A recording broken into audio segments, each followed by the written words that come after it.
And hit 3 release అయింది. నాని గారిది ఎలా అనిపించింది? హిట్ నిజంగా టైటిల్ కి తగ్గట్టే హిట్ బొమ్మ.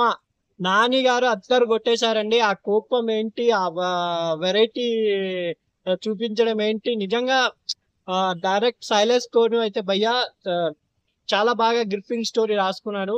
సినిమా అయితే చాలా అద్భుతంగా ఉంది.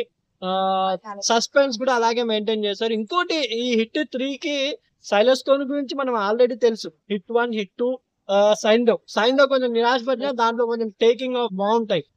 అవన్నీ కలిపి బాగా చేశారు కాబట్టి హిట్ 3 నిజంగా చాలా సినిమా వైజ్ వెరైటీగా ఉంది. మనం నాని గారి ఈ మధ్య స్క్రిప్ట్ సెలెక్షన్స్ అయితే చాలా బాగున్నాయి.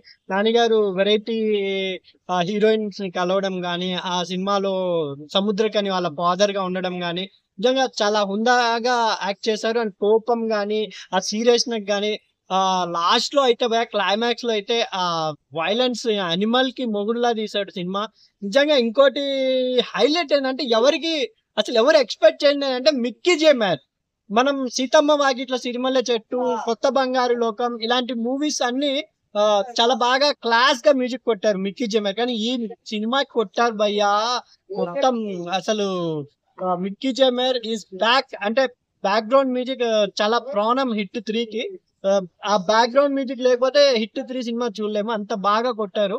నిజంగా నాని ఇలా వెరైటీ సెలెక్షన్ చేసుకుంటూ టైర్ 2 నుంచి ఇంకా మెయిన్ హీరోగా వచ్చేసారు భయ్య. ఇంకా రాబోయే ప్యారడైజ్ గానీ, ఇంకా రాబోయే సినిమాలు గానీ ఇంకా చాలా బాగుంటాయని అనుకుంటున్నా. హిట్ 3 నిజంగా బ్లాక్ బస్టర్ హిట్ భయ్య ఈ రెట్రోతో పోల్చుకుంటే. ఓకే. ఏం చేస్తుంది